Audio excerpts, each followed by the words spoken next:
तो क्या कह रहे हैं गुरुदेव भगवान?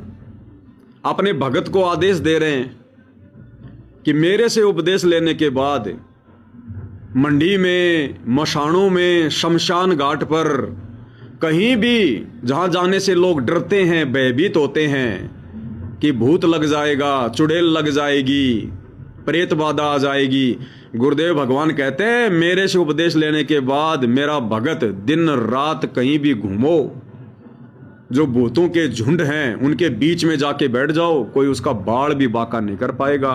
क्या कह रहे हैं परमात्मा, ध्यान से सुनिएगा। जिन घर दौड़े पोजे गरीब दैत दल धर्मल असुर दल आसगे मंडी मसाणों निसंग फिरे जीवे जब लग जोखिम नहीं मरा जब निसंग मरे। यानी सच्ची भक्ति, परमात्मा कबीर जी की सत साधना पूरे सतगुरु से लेकर जो साधना करता है भक्तमती बच्चे, वो कहते हैं मंडी मसाणों, शमशान घाटों पर, मंडियों पर जो लोग जहाँ पूजा बकवाद करते हैं और राक्षसों के झुंड, ये भूत प्रेत घूमते फिरते हैं कि इन मकी निसंग फिरो, निर्भय होकर घूमो, जीव जब लग जोखिम नहीं और मरो जब निसंग मरो, कि परवाह ना करना। परमात्मा कबीर जी कहते हैं, गरीबदास जी कहते हैं, परमात्मा कबीर जी तेरे सक्षम है, अपने भगत को इतना जीवन रहेगा, इतना कोई टेंशन नहीं होने देंगे, कोई दिक्कत नहीं आने देंगे। मरा जब निर्भय होकर शरीर छोड़ देना, आपके लिए विमान तैयार मिलेगा, टेंशन ना लेना। ध्यान रखना भाई और बहनों, यहां पर परमात्मा का इस प्रकार की बातें कहने के पीछे मतलब क्या है? गुरुदेव कहते हैं मेरे से उपदेश लेने के बाद, सत भक्ति लेने के बाद, मर्यादा में रहते हुए, अगर तुम जाने अनजाने में गलती से यदि तुम ऐसी जगहों पर चले जाते हो, ऐसे लोगों के बीच में चले जाते हो जहां जाने से आम व्यक्तियों को, भक्तिहीन लोगों को नुकसान हो जाता है, कहते हैं मेरे भगत को किसी प्रकार का कोई डर नहीं है, कोई भय नहीं है, कोई उसका बाढ़ भी बाका नहीं कर पाएगा। लेकिन कुछ सावधानियां हैं भाई और बहनों, कुछ प्रोटोकॉल हैं। हमने जानबूझकर ऐसी गलती नहीं करनी है। हमने जानबूझकर उन जगहों पर नहीं जाना है जिन जगहों पर जाने के लिए गुरुदेव ने हमें मना किया है। यदि अनजाने में हमारी उनसे भेंट हो जाती है, उधर जाना हो जाता है, कोई ऐसी क्रिया हो जाती है अनजाने में, तो गुरुदेव भगवान हमें बचाएंगे, हमारा प्रोटेक्शन करेंगे, हमारी सुरक्षा करेंगे। यदि जानबूझकर हमने बकवाद करी कि देखो जी मैं संत रामपाल जी का भगत हूं और ये देखो जी मैं बिजली के तार के हाथ लगा रहा हूं, मेरा बाड़ी बाका नहीं होगा, उठा के फेंकेगी। अनजाने में यदि बिजली के तार के हाथ लग गया, परमात्मा रक्षा करेगा, लेकिन जानबूझ के गलती करेंगे, परमात्मा रक्षा नहीं करेगा। तो आप और हमने जानबूझकर इस प्रकार की बकवादों में पांव नहीं देना है। ध्यान रखना इन बातों का कि मैंने तो संत रामपाल जी से नाम ले लिया, अब मेरा कोई कुछ नहीं बिगाड़ सकता है, लाओ ये पूजा का थाल मेरे को दो, लाओ मैं फोड़ता हूं नारियल, मेरा कौन क्या बिगाड़ देगा। ऐसा बिगड़ेगा, जिंदगी भर याद रखोगे, क्योंकि वो जानबूझ के की गई गलतियों में आ जाएगी।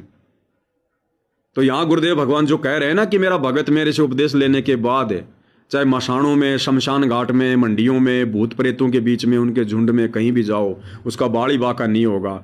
उस स्थिति में नहीं होगा जब उसको पता नहीं होगा या कोई उसके साथ में धोखा कर देगा।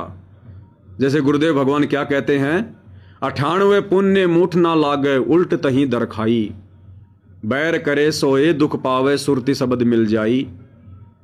यानी 98 प्रकार से जंत्र मंत्र करके और एक दूसरे को परेशान किया जाता है। यहां पर गुरुदेव कह रहे हैं मेरे भगत के ऊपर, शत भक्ति करने वाले मर्यादित भगत के ऊपर 98 प्रकार के जंत्र मंत्र का, मूठ का, वशीकरण का, जादू टोने का, किसी भी प्रकार का कोई असर नहीं होगा, किसी भी प्रकार का। कब तक? जब तक हम मर्यादा में हैं। ये नहीं कि गांव में लग गई शर्त और आपने जोश में होश खो दिए कि मैं बाबा रामपाल का भगत हूं, कर दे मेरे ऊपर तू, दिखा करके। ऐसा हो जाएगा, जिंदगी भर याद रखोगे, क्योंकि ये आमने सामने की लड़ाई नहीं है। इस प्रकार की बेवकूफी करना भी मर्यादा तोड़ने में आता है, अहंकार में आता है।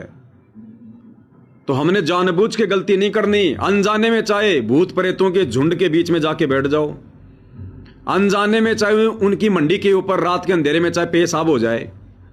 रात के अंधेरे में हमें नहीं पता, हम रस्ते रस्ते जा रहे हैं, किसी ने रोड के ऊपर किसी पीर बाबा की या किसी और की कोई मंडी बना रखी है छोटी सी, हमारे को बाथरूम करने की हाजत हुई, हमने वहाँ बाथरूम करना शुरू कर दिया, हमें पता नहीं है, और उसकी मंडी के ऊपर आप जी बाथरूम कर रहे हैं। ऐसे में परमात्मा बचाएगा, रक्षा करेगा, क्योंकि हमें पता नहीं है, वो गलती अनजाने की है। और जानबूझकर आप किसी से शर्त लगा के कि देखो मैं करता हूँ पेशाब उस मंडी के ऊपर, मेरा कौन क्या बिगाड़ देगा, पेशाब आना बंद हो जाएगा, डॉक्टर परेशान हो जाएंगे। तो गुरुदेव भगवान जो बातें बोल रहे हैं हमने उनको तत्व ज्ञान आधार से साथ में समझना भी है। हर चीज को परमात्मा इतना ज्ञान देने के बाद में खोल खोल के नहीं बताएंगे, क्योंकि ये विशेष संदेश है। इनको परमात्मा ने कैप्सूल बताया, कैप्सूल। गुरुदेव ने बताया कि बच्चों, जो पहले मैं 4-4 घंटे सत्संग करता था, अब इस 1 घंटे के विशेष संदेश में वो 4 घंटे का सत्संग आ गया, अर्थात ये शॉर्ट में है, संकेतों में है, ये कैप्सूल है। तो हमने गुरुदेव के संकेतों को भी साथ साथ में समझना है।